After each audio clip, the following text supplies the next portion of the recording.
Before we get started, please go over to Amazon.com and grab a copy of my book, Education and Justice. If you have an African-American son in public school, you need this book because I teach you the many ways that public schools mistreat African-American boys and what you can do to help your son. So go over there and get your copy immediately.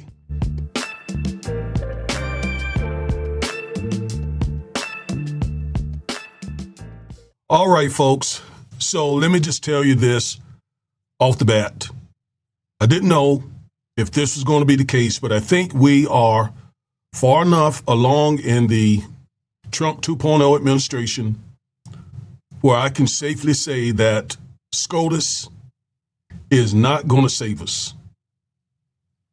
SCOTUS is not going to save us. I said last year in several videos that SCOTUS was a part of the MAGA conspiracy. Hey, family, do you believe in the work we're doing? Does our content speak to you? Do you appreciate our in-depth legal analysis and political commentary from an African-American perspective? Do you believe it matters to our community? Then don't just watch from the sidelines. Please click that membership button and become a member of the 2% Club today. That's right, we need just 2% of our subscribers to become channel members.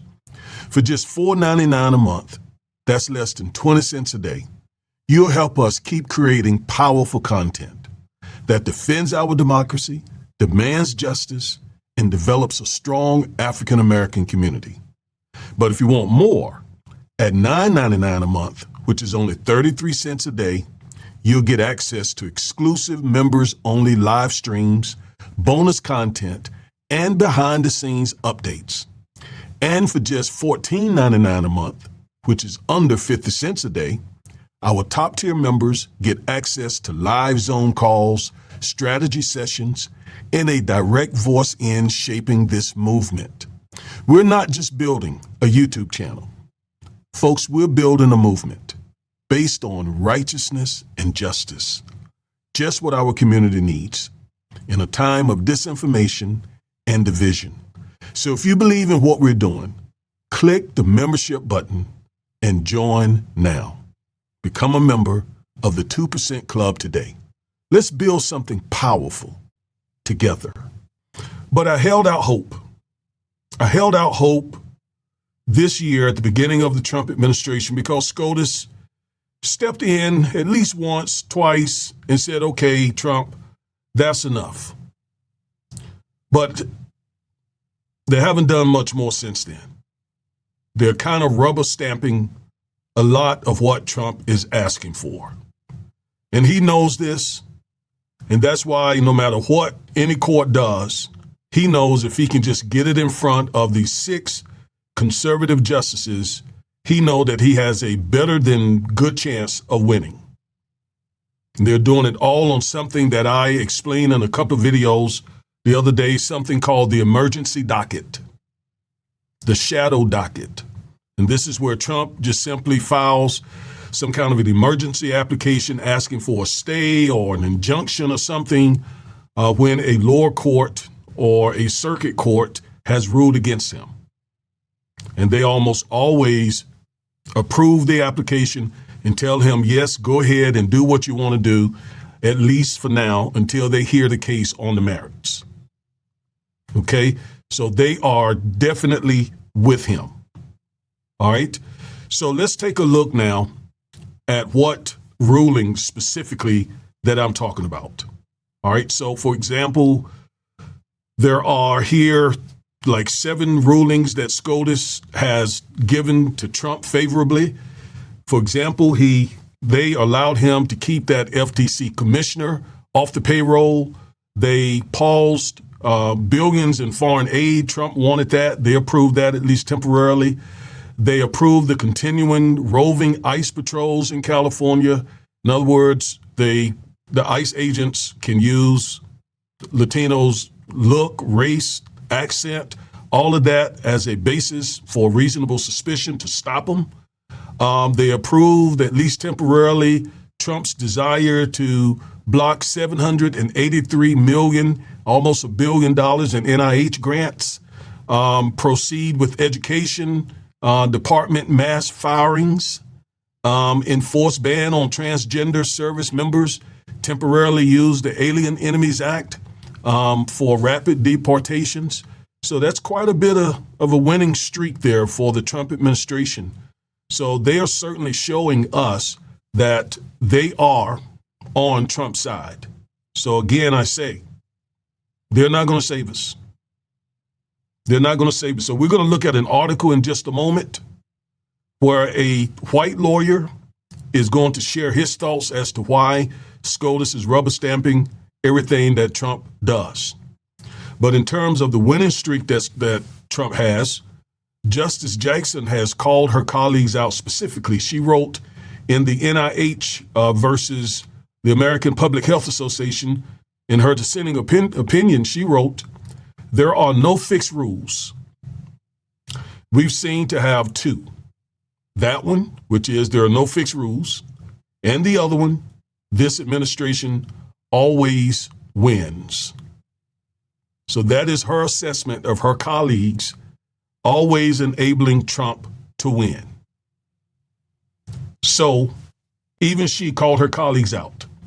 And these are the 6 conservative justices that you might as well just say they are MAGA. Sam Alito, John Roberts, Clarence Thomas, Brett Kavanaugh, Neil Gorsuch, and Amy Coney Barrett. So they're just with him. I mean, they're with him. And when it's 6 of them out of 9, what can you say? 3 of them Trump appointed. Okay. And they pretty much go along with him. All right. So we're going to go to this dude's article, this lawyer, this gentleman. His name is George Galland Jr. And he wrote an article. It's entitled, "Why Does the Supreme Court Keep Backing Donald Trump?" So he's going to share his opinion in this article. I think it's very interesting. So let's dive in.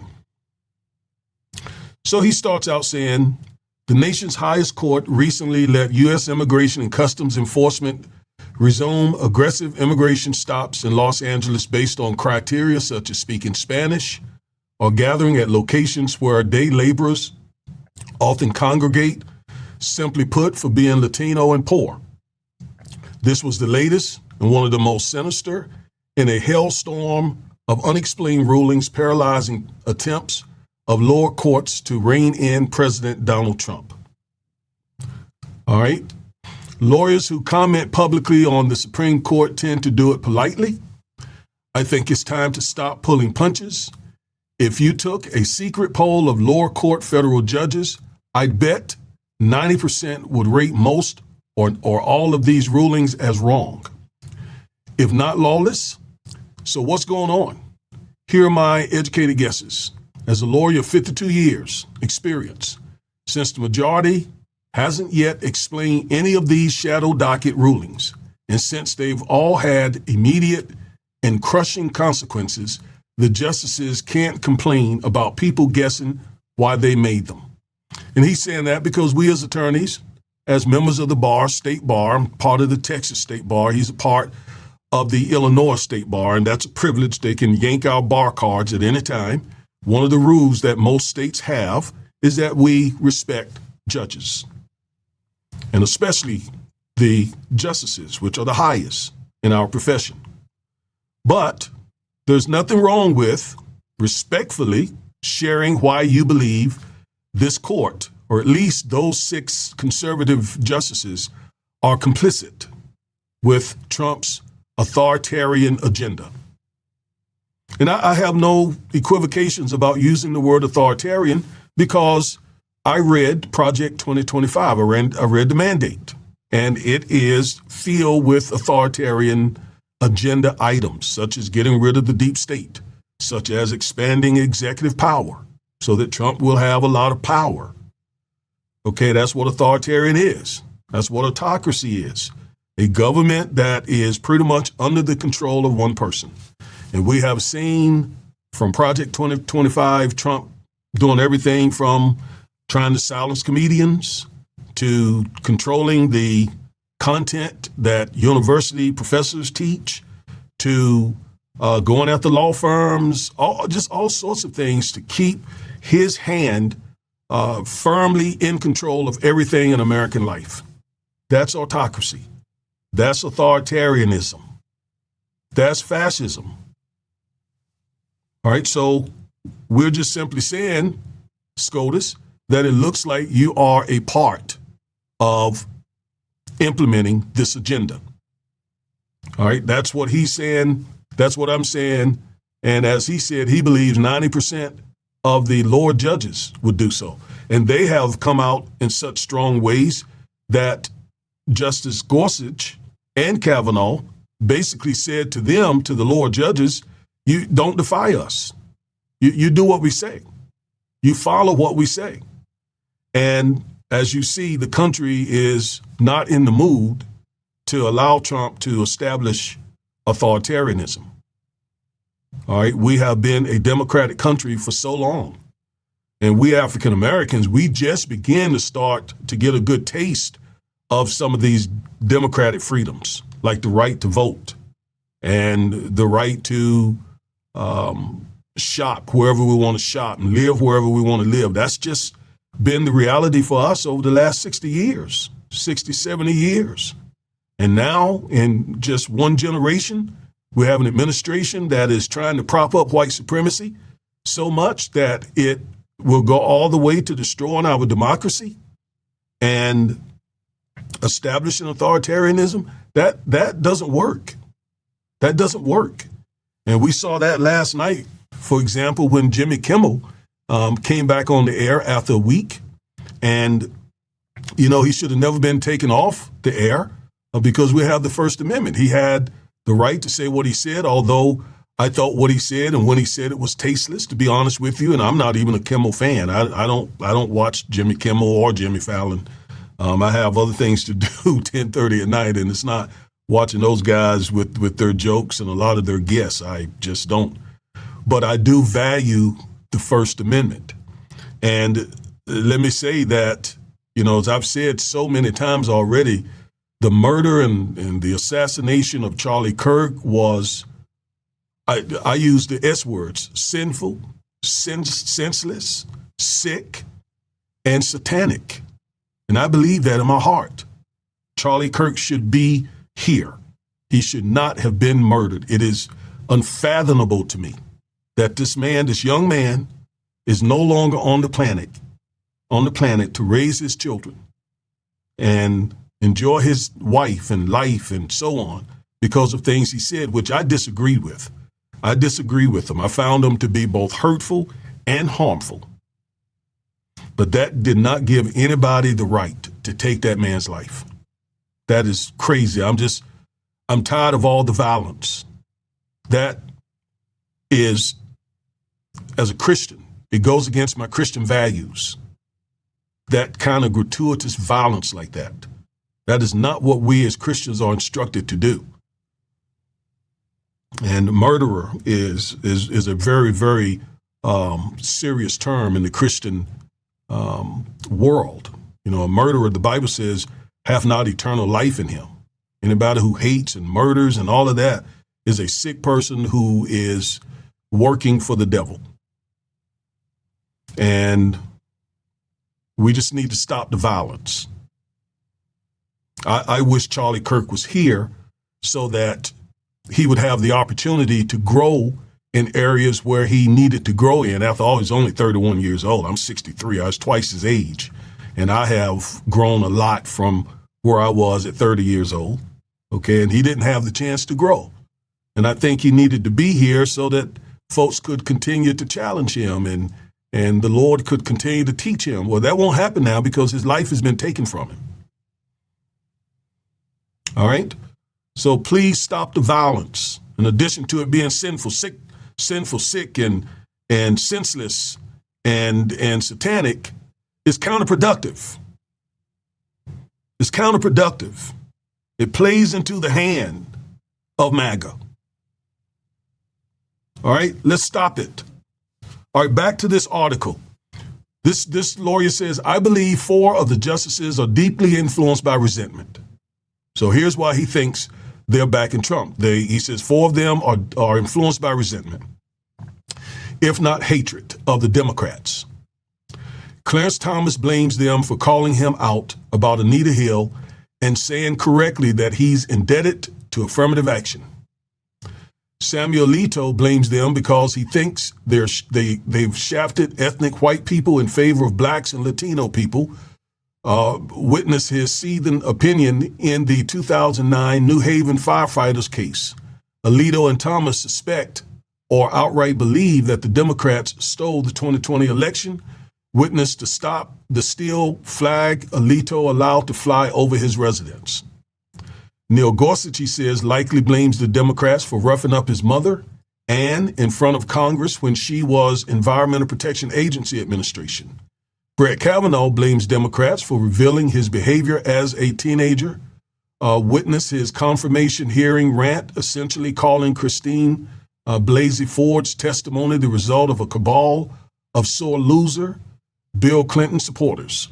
Since the enemy of my enemy is my friend, these 4 are essentially all in for Trump, come what may.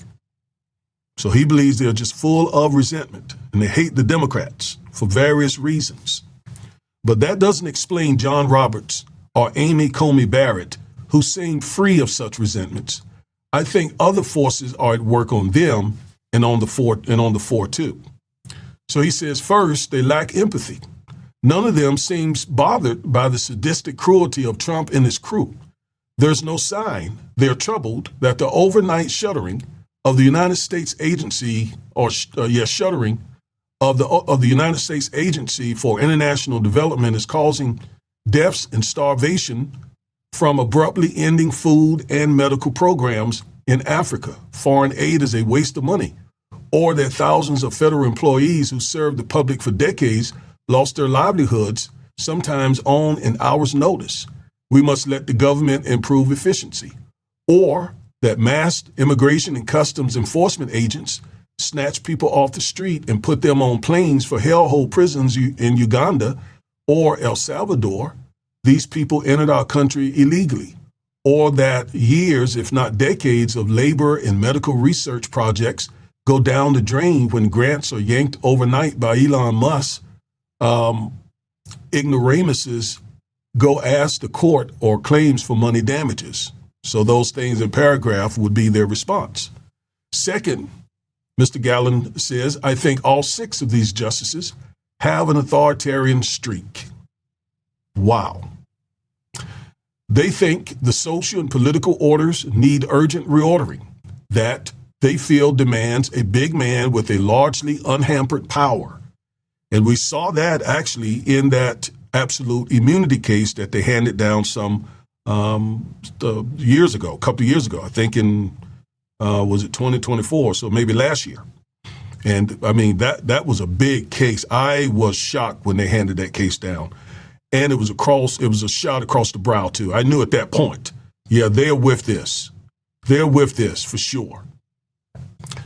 All right, nothing else adequately explains their unitary executive doctrine, which likely has the founders turning over in their graves, and their paranoia about the deep state. Yes, that is true. That is true. Paranoia about the deep state. That's why they're firing all those people. And they laid all of that out in Project 2025, going after the deep state and replacing the deep state, the so-called deep state, with political appointees and conservatives across the country, basically. And that's what they have done. Third, he says, they invent doctrines to scrap things they hate and ignore those doctrines to uphold things they like. When Joe Biden was president, they concocted a major questions doctrine, which demands that Congress specifically authorize major executive actions to kill his efforts to slow climate change and reduce student debt. And to expand gun rights, they decreed that the Constitution must be interpreted according to the founders' intent. But since Trump is doing things they like, they give him carte blanche congressional authorization or the founders' intent be damned. To quote one example among many, they blessed his destroying or neutering entire agencies without a word about whether the Congress that created them would have authorized that. So he is laying it out in blunt terms, and a lot of it I agree with. Really.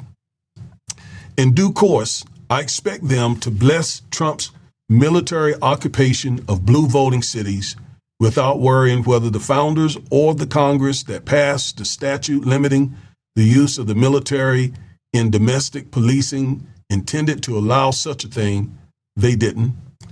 I similarly expect these justices to let him impose any tariff he pleases by deferring to his label of emergency, regardless of what the Congress that enacted the current tariff authorization scheme meant by that term.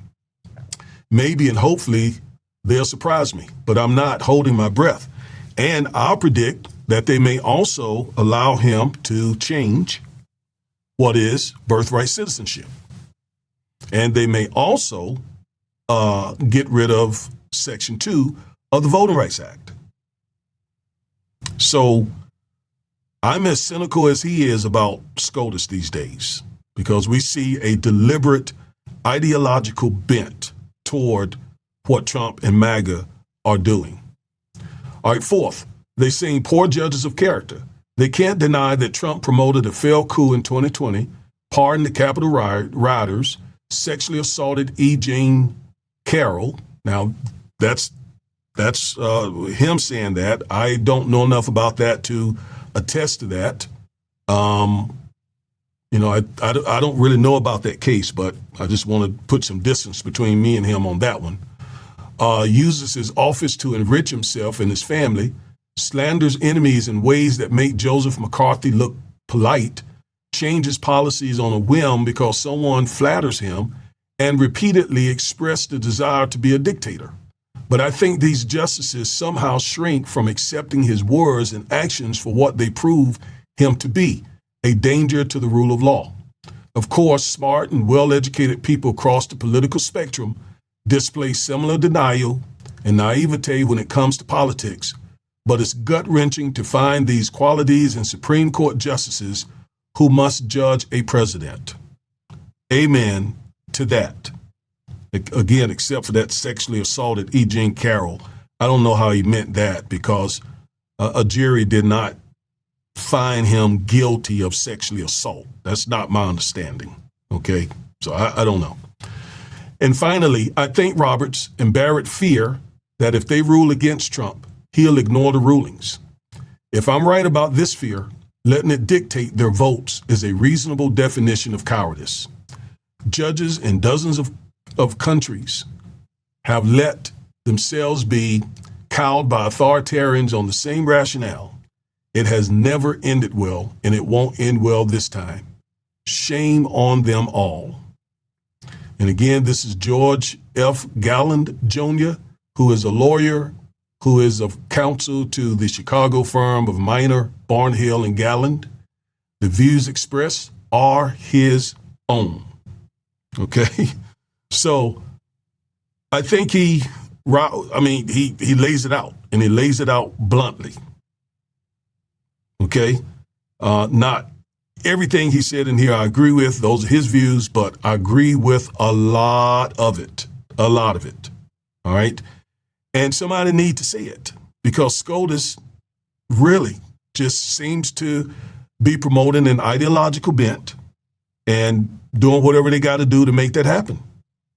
And one of the things is using this shadow docket, this emergency docket. And if they do this on an emergency basis, if they allow these things to happen on an emergency basis, then that's a good predictor that they will approve them on the merits, even if they have to find a way to approve these things. So again, SCOTUS is not going to save us, folks. So what are we going to have to do? Well, we're going to have to get out and vote like our lives, not physically necessary, but our way of life, let me put it that way, our country, our democracy depend on it. A lot of African Americans, more than should have, voted for Trump, and a whole lot more didn't vote at all. We must double down our efforts to get those people to the polls in about a year from now. In about a year from now. So that we can try to rein in where MAGA is trying to take the country. All right.